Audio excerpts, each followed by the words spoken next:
Mesdames, Messieurs, bonsoir. Merci de préférer la télévision nationale. Au sommaire de cette édition journée porte ouverte sur le travail, la rencontre organisée par le département de l'emploi et de la fonction publique a regroupé patronat, employés, syndicats et partenaires.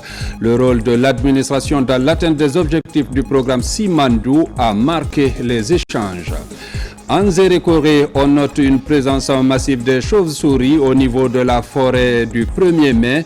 Les acteurs impliqués dans la protection de la faune et les autorités locales échangent sur les mesures à prendre, surtout que cette zone boisée se trouve en centaines. Les Guinéens bénéficiaires de la bourse américaine étaient autour d'un forum. Les échanges ont porté sur le renforcement de la coopération au bénéfice du développement. C'est tout pour les titres. Une fois encore, bonsoir et bienvenue dans ce journal. Le Premier ministre Amadou Riba a reçu ce vendredi 39 jeunes Guinéens tout juste rentrés de Chine après 3 mois de formation intensive en ingénierie ferroviaire. Ces stagiaires viennent renforcer le vivier de compétences techniques du pays. Le compte-rendu avec Ousmane Bangoura. Ils sont 39 au total, des jeunes diplômés guinéens sélectionnés pour formation de pointe en ingénierie ferroviaire en Chine. 3 mois durant, ils ont appris les techniques modernes de construction, de maintenance et de gestion des réseaux ferrés. Nous avons eu un échange fructueux et nous pensons que réellement cet échange sera en notre faveur, surtout dans l'intégration professionnelle de nous, surtout des 39 ingénieurs. Et en plus, nous pensons que réellement il va nous accompagner dans les différentes institutions, que ce soit au niveau de l'ingénierie ferroviaire ou de l'exploitation minière. En recevant les stagiaires, le chef du gouvernement a salué l'initiative, fruit d'un partenariat bilatéral avec la Chine. Il a exhorté les jeunes à faire preuve de rigueur et d'engagement dans un contexte où la Guinée relance ses grands projets ferroviaires.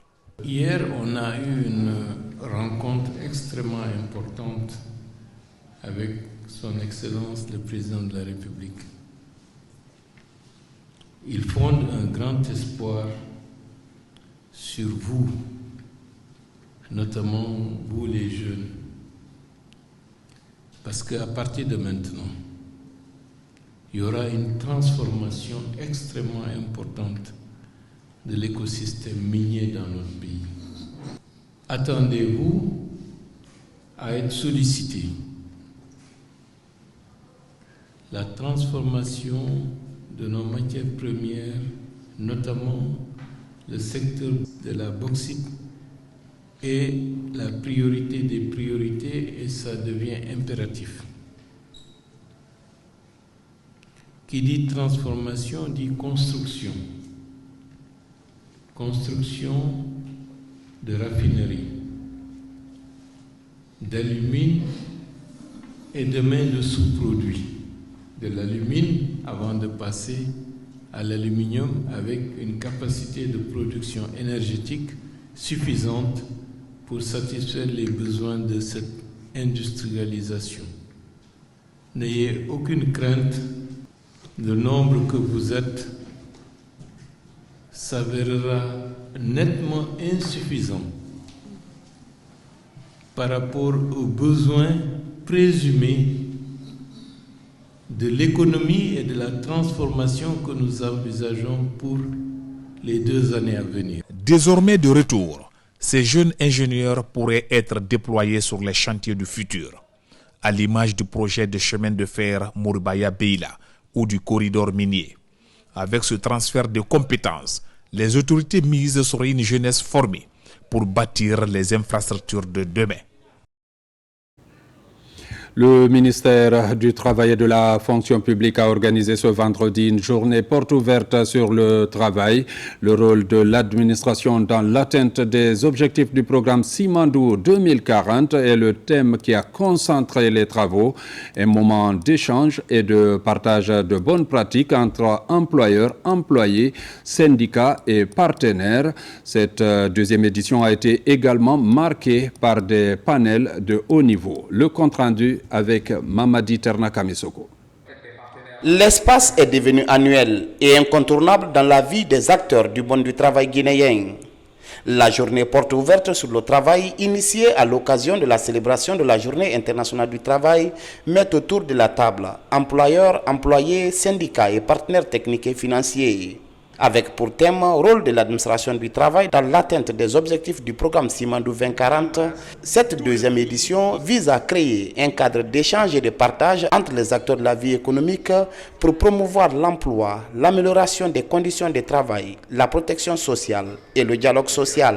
Il est communément admis ici comme ailleurs que le secteur privé est le véritable moteur de la croissance économique.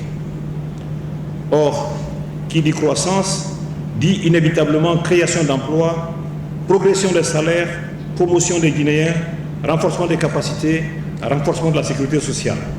Aujourd'hui, plus que jamais, les entreprises du secteur formel sont pleinement conscientes de leur rôle essentiel dans la création d'emplois de qualité, la protection des travailleurs et le développement économique et social de la Guinée. Notre ambition commune, c'est de bâtir une Guinée où chaque travailleur du secteur formel ou informel, du public ou du privé, pourra exercer son activité dans la dignité, la sécurité et la reconnaissance. Et c'est pourquoi cette journée n'est pas un simple rituel institutionnel. Elle est un espace vivant de dialogue, d'échange d'expériences, de valorisation des initiatives, mais aussi de redevabilité. La réussite du programme Simandou, comme celle de toutes nos politiques publiques, dépendra de notre capacité collective à faire du travail un levier de cohésion sociale. L'un des volets de cette journée porte ouverte, ce sont des panels de haut niveau. Le premier a porté sur la situation du marché du travail et le deuxième a permis au public de découvrir la nouvelle plateforme du baromètre social. Ce baromètre social, sa valeur ajoutée nous permettra bien sûr de prendre la température et aussi de permettre aux décideurs de savoir dans quel secteur et dans quelle zone il faut concentrer les politiques de prévention, de gestion et de négociation de l'inspection générale du travail. Le taux d'emploi, au fait, c'est le rapport entre le nombre de personnes qui occupent un emploi rémunéré et la population en âge de travailler. Donc ce taux est de 52% aujourd'hui. Concrètement aujourd'hui en Guinée, on peut dire qu'une personne sur deux en âge de travailler a un emploi. Le taux de chômage, ça varie entre 4,8 et 5,4% en Guinée. Un chômeur, c'est vraiment une personne en âge de travailler sans emploi qui est à la recherche d'un emploi et qui est disponible tout de suite. La thématique renforcement des systèmes de protection sociale en Guinée a permis à la Caisse nationale de sécurité sociale et la Caisse nationale de prévoyance sociale de revenir sur les réformes en cours en faveur des travailleurs, des retraités et leurs ayants droit. À date, la couverture n'intéresse que les actifs, les travailleurs et puis les retraités. Les ayants droit qui composent les épouses, les enfants, ne sont pas encore pris en charge parce que la base n'est pas alimentée. Nous attendons la finition du RAVEC pour pouvoir communiquer les deux plateformes afin d'aller chercher les informations se trouvant sur la plateforme de RAVEC. C'est à partir de là que nous pouvons exploiter et attribuer à chaque travailleur les données de base qu'il faut afin de procéder à la prise en charge graduelle des ayants droit. Avec le projet Simandou et le programme Simandou 2040, les perspectives de promotion du travail décent et de justice sociale sont bonnes. Le panel sur le méga-projet a révélé la création de 50 000 emplois, la formation de milliers de jeunes et un investissement direct de 20 milliards de dollars. La deuxième édition de cette journée porte ouverte sur le travail est également consacrée à la foire sur le monde du travail. Parlons aussi de l'enrôlement biométrique en cours dans le pays. Pour s'enquérir de l'état d'avancement des opérations de recensement, le conseiller personnel du président de la République générale Mamadi Doumbouya et sa suite sont dans les différentes localités de la préfecture de Dinguiraye. Cette visite a permis au conseiller Thierno Mamadouba de sensibiliser les citoyens, mais aussi de se rassurer du bon déroulement des activités sur le terrain. Reportage Mohamed Lamine Kaba, Marwan Kamara. La délégation conduite par le conseiller personnel du président de la République poursuit sa tournée de supervision et de sensibilisation pour le recensement biométrique dans les différentes localités de Dinguiraye. Les centres d'enrôlement des districts de Lansanaïa et de Koumbiale-Fello constituent les premières étapes de cette deuxième journée. Dans ces centres visités, quelques soucis techniques sont signalés par les agents recenseurs et corrigés aussitôt par le conseiller, et d'autres alternatives sont prises pour faciliter le processus d'enrôlement des citoyens. À Lansanaïa, nous avons essayé de relever vraiment les manquements qui étreignent un peu l'évolution. Et sur place, le conseiller a personnellement déboursé pour qu'un groupe électrogène soit rapidement acheté pour pouvoir supporter les kits d'enrôlement. Notre contre-performance est due à la lenteur de la délivrance des jugements supplétifs. Là aussi, le juge est interpellé pour redoubler l'effort, en même temps que la commune, pour que les jugements supplétifs soient signés concomitamment aux transcriptions. J'invite l'ensemble de la population de la collectivité de Lansanaïa à s'y mettre pour en tout cas essayer de rehausser le niveau. Et nous garantissons que Lansanaïa va revenir sur le TEP. Après une large sensibilisation des communautés villageoises sur les enjeux liés au recensement biométrique, la délégation a mis le cap sur le centre-ville de Dinguiraye. Ici, la mobilisation des adolescents est impressionnante. Ces enfants de 10 ans et plus sont plus que motivés à se faire enrôler pour avoir une identité juridique numérisée. On a fait un grand nombre de bureaux de vote. On est allé dans les sous-préfectures, dans les districts, dans les villages, dans les hameaux. Aujourd'hui, on est au centre-ville, notamment à Bouria, mais nous sommes satisfaits. Dans l'ensemble, à Dinguiraye, l'opération est en train de se dérouler parfaitement bien. Il y a de la motivation. Je voudrais encore une fois féliciter tous ceux-là qui sont impliqués justement pour faciliter ce processus, et notamment monsieur le préfet de Dinguiraye. Et nous félicitons justement le coordinateur et toutes ses équipes. On dit encore une fois bravo, et Dinguiraye continue à porter le flambeau très haut. Cette séance de sensibilisation et de supervision des centres d'enrôlement pilotés par TMB a permis aux citoyens de comprendre l'importance et la nécessité du recensement biométrique. Partout dans ces localités, l'initiative est accompagnée par les sages à travers des prières et bénédictions pour la réussite du programme. À Dalaba, le processus d'enrôlement bénéficie de l'implication des natifs de la localité. Sur le terrain, ces ressortissants sillonnent les différentes localités aux côtés du ministre de l'Enseignement supérieur pour sensibiliser les populations sur l'importance du PN-RAVEC. Diaray Diallo, Amarako Bassouma.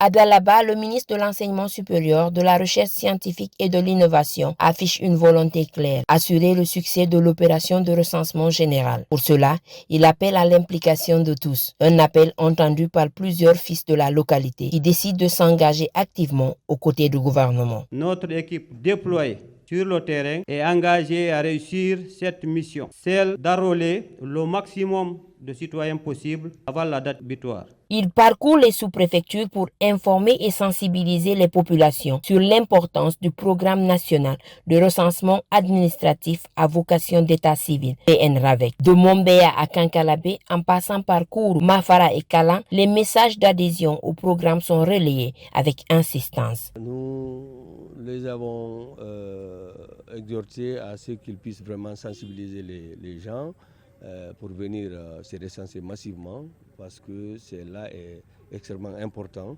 parce que ça les permet d'avoir un numéro personnel. Mais sur le terrain, les obstacles ne manquent pas. Lenteur dans l'obtention et la transcription des jugements supplétifs, difficultés liées à la connexion Internet, autant de défis relevés lors de ces visites. Pour y faire face, des rencontres sont organisées avec des autorités locales, les services de justice. Une démarche qui vise un seul objectif, garantir la réussite du PN-RAVEC à Dalaba.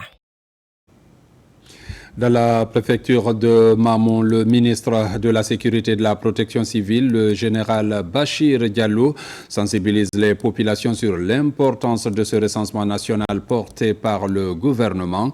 Au cours de cette tournée, l'adhésion des citoyens à cette action est remarquable partout dans la préfecture. Manguedan Tomassouma, Souleymane Kondé. Dans les sous-préfectures de Ourekaba, Soya, Tegreya, Timbo et Douné, la mission de la délégation du parrain de la préfecture de Mamou est claire. Sensibiliser les citoyens sur l'importance du recensement en cours en vue d'une adhésion massive. Il faut aller vous faire recenser parce que le recensement de cette année, il est aussi différent des autres recensements.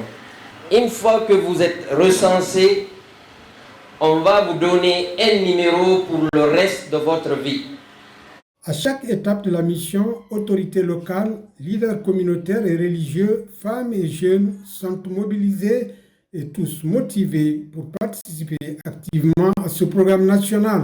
Dans le cadre de votre visite de sensibilisation relative au recensement de la population à vocation d'état civil PN RAVEC, de nos jours, dans les 7 districts pourvus en kit, difficultés rencontrées ici.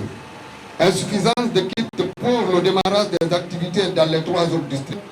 Nombreux de nos citoyens ne disposent pas d'acte de naissance, jugement supplétif et certificat de nationalité pour les temps d'être recensés. Cette campagne dans la préfecture de Mamou, officiellement lancée en début de semaine dans toutes les sous-préfectures, histoire de susciter un engouement populaire dans le but de faire du PN RAVEC un succès national. Le ministre de la Santé vient de boucler également une tournée de sensibilisation dans la préfecture de Télémélé.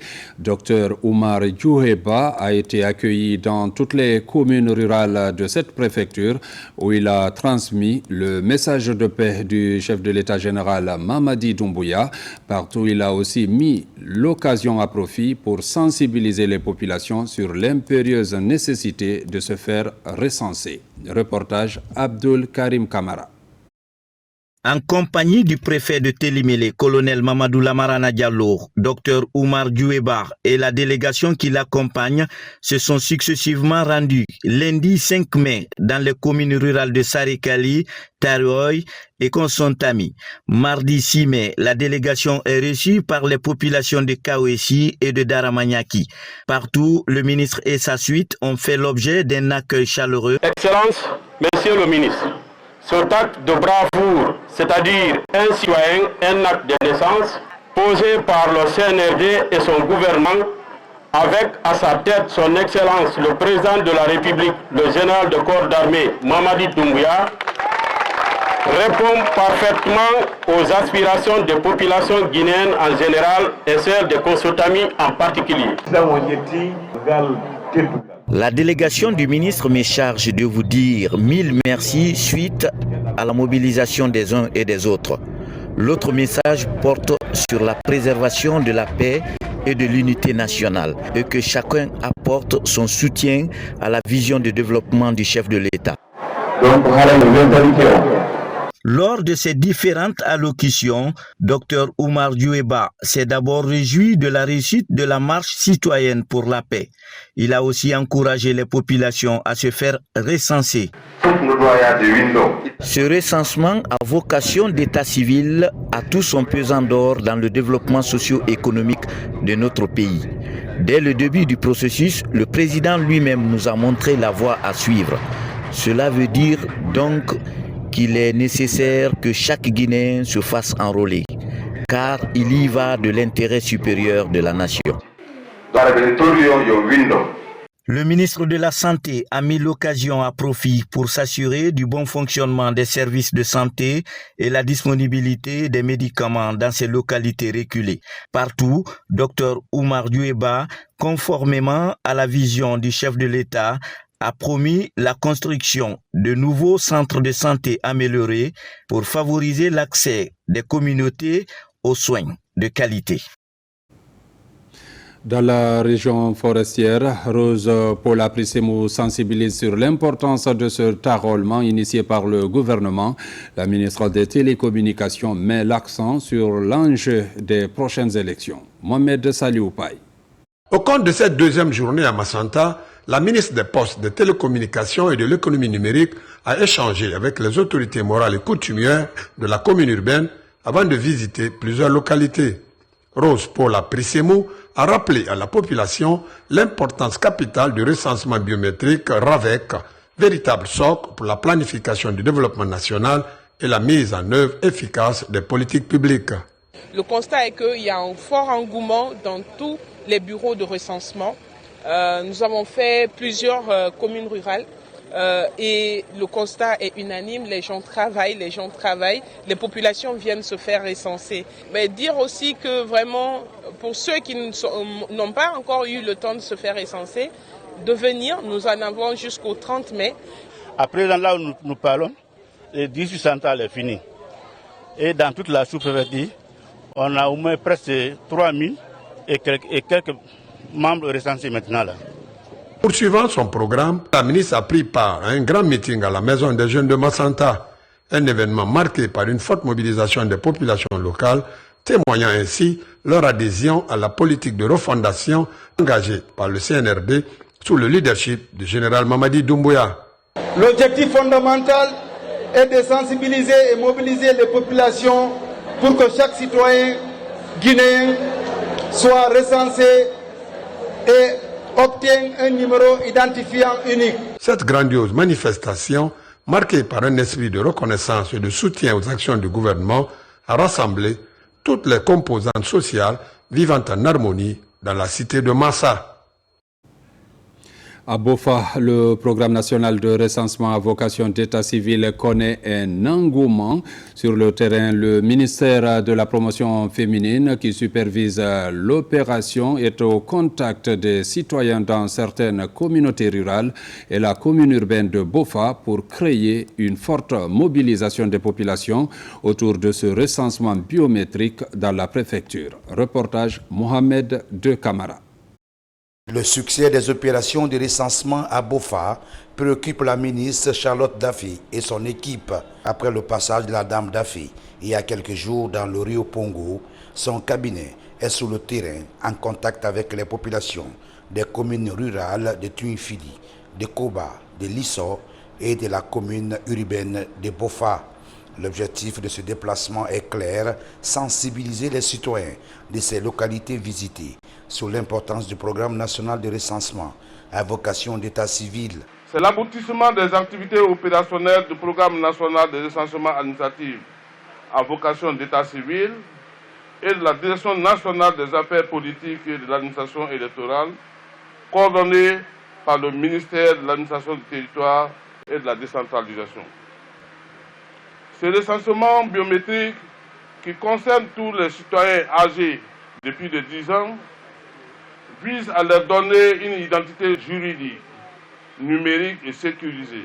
C'est un constat de satisfaction parce que nous nous rendons compte que la population, il y a un engouement autour des CARL et nous continuons à sensibiliser et on a trouvé déjà qu'à Bofa, les autorités locales avaient fait un premier travail de sensibilisation et ce travail a apporté vraiment ses fruits parce que les gens viennent. Les citoyens des localités touchées saluent la démarche et comptent s'investir en faveur de la réussite des opérations d'enrôlement des populations dans leurs localités respectives. Un engouement autour de l'enrôlement biométrique. Il se trouve aussi que le problème de documents se pose au niveau de la population. Sinon, ils sont vraiment motivés, ils veulent vraiment adhérer à l'enrôlement. Chacun veut être dans le registre national des personnes physiques, franchement. Ce travail citoyen doit préoccuper tous les citoyens de Bofa. Ce recensement nous offre notre nationalité. L'importance du programme sera expliquée à tous les Guinéens. Partout, l'engouement est total. Un engagement qui montre la détermination des citoyens à se faire recenser. Je vous l'annonçais dans les titres en Zérékoré, la forêt du 1er mai est au centre des préoccupations. En cause, une présence importante de chauves-souris dans cette zone boisée située en pleine commune urbaine. C'est dans ce contexte qu'une rencontre d'échange s'est tenue entre les autorités locales, les élus et le service en charge de l'environnement. Reportage Mohamed Salioupaï. C'est une présence massive de chauves-souris dans la forêt du 1er mai qui suscite de nombreuses interrogations au sein des communautés locales. Cette zone boisée, située au cœur de la commune urbaine de Zérékoré, est aujourd'hui menacée par ces volatiles. Les avis sont partagés entre les croyances traditionnelles et inquiétudes liées à la santé publique.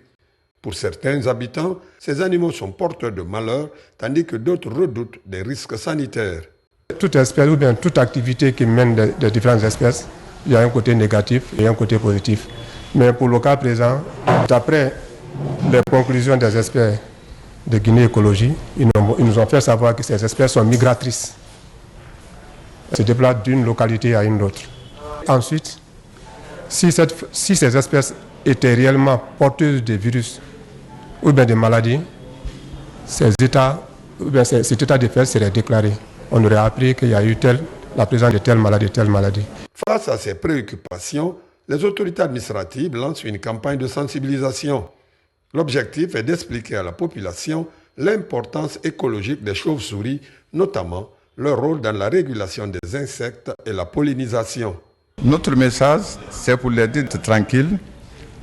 Le département en charge de l'environnement, à travers ses services techniques, sont en train de mener des démarches à travers des experts pour identifier effectivement le statut sérologique de ces chauves-souris, pour savoir si ces chauves-souris sont porteurs de maladies ou pas. Ces échanges visent à encourager une meilleure cohabitation entre les populations humaines et cette faune indispensable à l'équilibre de l'écosystème. Un message que les responsables environnementaux comptent renforcer à travers des sensibilisations. Les écoles militaires de Manéa ont été le théâtre d'un événement historique pour l'armée de mer guinéenne. 42 stagiaires ont validé leur formation de formateurs, une première qui ouvre de nouvelles perspectives pour l'enseignement au sein de ce corps d'armée. Reportage adjudant Abdulkader Kamara, correspondant de la presse militaire. Pour la qualification et le perfectionnement du personnel formateur, 42 stagiaires, dont un personnel féminin issu des rangs de l'armée de mer, reçoivent leur certificat de fin de stage aux écoles militaires de Manéa. Ils constituent désormais la première promotion de formation des formateurs de ce corps de l'armée guinéenne. Durant les 4 semaines passées ici, ces stagiaires ont fait preuve de résilience, de courage et surtout d'enthousiasme vis-à-vis de la formation.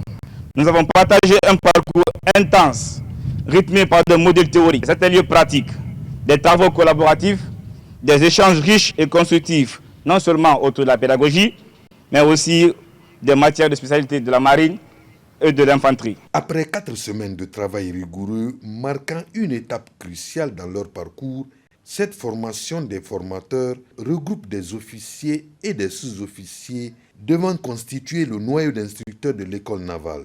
Désormais, ces stagiaires sont dotés d'une pédagogie moderne, valorisant un enseignement militaire adapté aux enjeux actuels. Pendant les 4 semaines passées, on a eu à faire la pédagogie. On a parlé de l'organisation de l'instruction, que ce soit le programme, la progression, l'emploi du temps.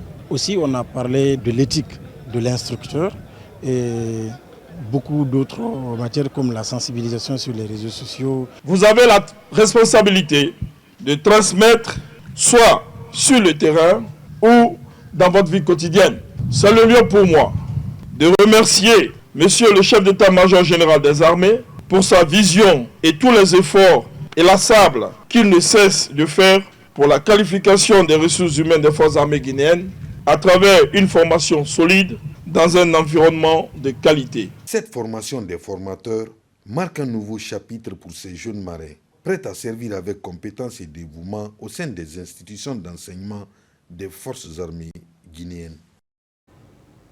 Et puis exiger aux usagers de la route le contrôle technique des véhicules est désormais à la portée des populations par le biais d'un partenariat public-privé sous l'égide du ministère des Transports bien sûr. Une nouvelle entité vient de s'engager pour la mise en œuvre de cette exigence de sécurité routière afin de sauver des vies. Reportage Souleymane Yaraya Kamara. Pour faire face à l'état alarmant du parc automobile et réduire de façon drastique les accidents de la circulation, les autorités ont rendu obligatoire la visite technique pour tous les engins roulants. À peine ouverte au grand public, la société Vadis Servico s'engage dans la bataille pour la sécurité routière. On a une structure qui vient d'arriver sur le marché, mais qui a quand même 15 années d'expérience dans les contrôles techniques automobiles via les acteurs qui le composent. Donc la procédure de visite technique est simple. C'est-à-dire, comme on l'a vu dans la démonstration tout à l'heure, c'est que vous venez avec votre véhicule, vous payez une redevance qui est unique et qui est inhérente à tous les centres. Et selon les catégories de véhicules, vous les payez à l'avance, vous passez votre contrôle technique. Et on vous fait votre contrôle technique selon les normes qui ont été établies et selon les points qui ont été établis par le ministère de tutelle. Il est donc important de s'intéresser à l'état mécanique des véhicules motorisés et leur équipement. La Guisère et tous les autres acteurs de la sécurité routière fondent entièrement leur espoir sur ce nouveau centre de contrôle parmi tant d'autres. Avec la vastuité du parc automobile guinéen, la visite technique s'impose comme une solution incontournable. Parmi les acteurs engagés dans cette bataille, Vadis Servico se distingue par son expertise et son approche rigoureuse avec ses équipements modernes pour détecter les moindres défaillances techniques. Qu'est-ce qu'on contrôle quand on vient chez nous? C'est les éléments qui sont liés à votre sécurité. Le freinage, l'éclairage, les suspensions, le parallélisme. On les vérifie, ce n'est pas forcément que ce n'est pas bon. Ça peut être bon, ça ne peut pas être bon. Quand ce n'est pas bon, on vous l'indique sur un document. Vous allez chez le garagiste, vous réglez le problème et vous êtes tranquille. C'est ça son objectif. Aux automobilistes, pour qu'ils comprennent qu'une visite technique est un acte de citoyenneté. Aux transporteurs, pour qu'ils fassent preuve de rigueur et de responsabilité. Aux forces de sécurité routière, pour qu'elles assurent un suivi juste et sans complaisance. Aux gestionnaires des centres, pour qu'ils maintiennent un niveau élevé d'intégrité et de compétence. Selon les statistiques, plus de 60% des accidents en Guinée sont liés aux défaillances techniques. Pneus lisses, freins défectueux, éclairage défaillant. Autant de dangers que la visite technique permet d'éviter. Si la mesure est encore nouvelle, son adoption massive pourrait marquer un tournant dans la lutte contre l'insécurité routière. Tenue du Forum des alumni USA Guinée 2025, il s'agit d'une rencontre entre les anciens bénéficiaires du programme et d'autres invités.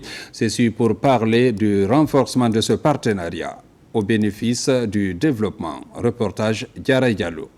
Ils sont cadres, entrepreneurs, chercheurs ou journalistes. Leur point commun, avoir bénéficié des programmes d'échange du gouvernement américain. Ils sont réunis à Conakry dans le cadre du Forum des alumni USA Guinée, un événement organisé par l'ambassade des États-Unis. Objectif, renforcer les liens entre les anciens boursiers et promouvoir leur rôle dans le développement de la Guinée. L'investissement social en Guinée est une priorité. Nous allons continuer les programmes parce qu'ils sont les meilleures opportunités pour les liens entre nos deux pays et aussi pour le développement de la Guinée.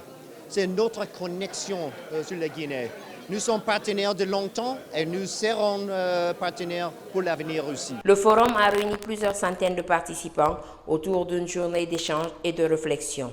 Pour ces alumni, c'est l'occasion de partager leur expérience post-formation et de discuter des moyens de s'engager davantage dans la vie citoyenne, économique et sociale du pays.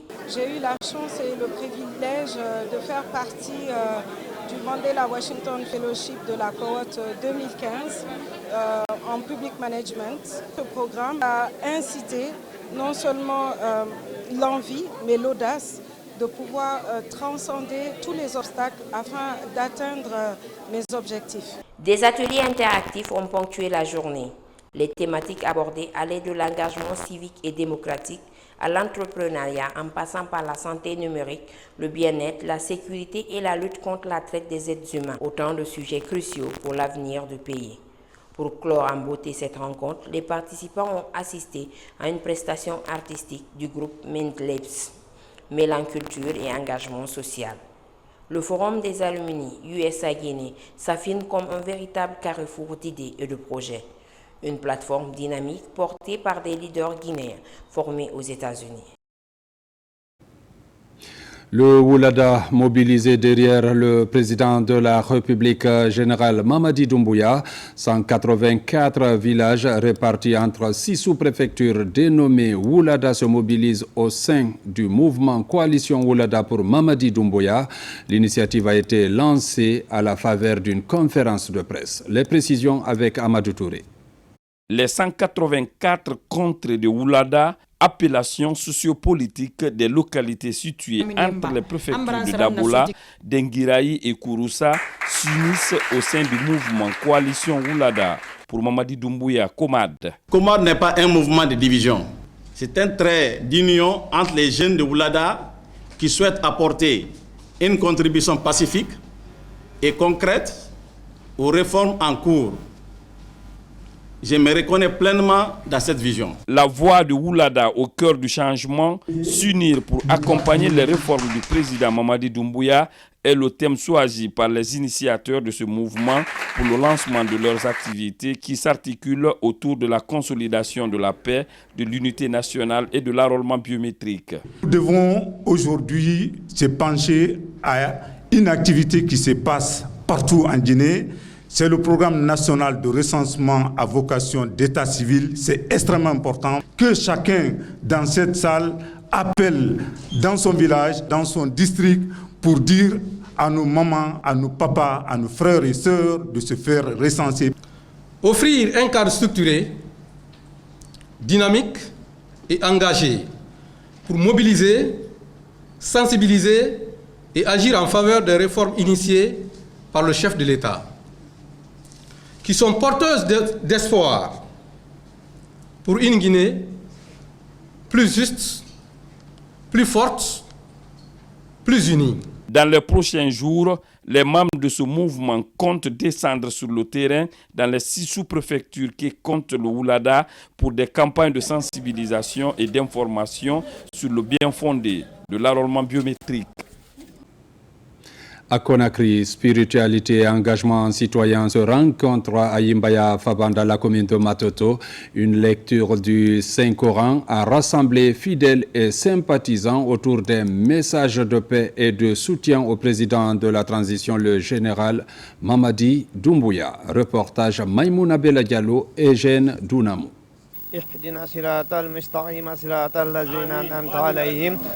À Yimbaya Faban, commune de Matoto, une lecture du Saint-Coran a réuni ce week-end des dizaines de fidèles et de citoyens mobilisés. L'objectif, invoquer la paix pour la Guinée et réaffirmer leur soutien au président de la République, le général Mamadi Doumbouya. Nous sommes réunis ici aujourd'hui pour la lecture du Saint-Coran concernant le mouvement qu'on a mis en place, dénommé Mouvement alternatif démocratique, avec d'autres concitoyens et pour venir soutenir notre président actuel, le général Mamadi Doumbouya. Il a réalisé des choses que d'autres n'ont pas pu faire pendant des années. Ce que Fofana est en train de faire, il le fait pour le pays, pour les fils du pays et pour les autorités. Dans une ambiance à la fois spirituelle et militante, les participants ont exprimé leur adhésion à la vision du CNRD et au processus de refondation en cours. Une très belle initiative de la part de M. Fofana. Vraiment, c'est une chose et nous sommes encouragés et animés à l'accompagner pour soutenir le mouvement du CNRD. Au jour d'aujourd'hui, c'est visible. Il y a tellement de choses qui sont faites au niveau des infrastructures. Entre prières et messages de soutien, la mobilisation s'est voulue pacifique et symbolique. Une démonstration d'attachement à la transition portée par la foi et la conviction. à préciser que vous suivrez juste après ce journal une série de décrets. Mesdames, Messieurs, c'est la fin de cette édition. Merci de l'avoir suivi et bonne suite de programme sur la télévision nationale.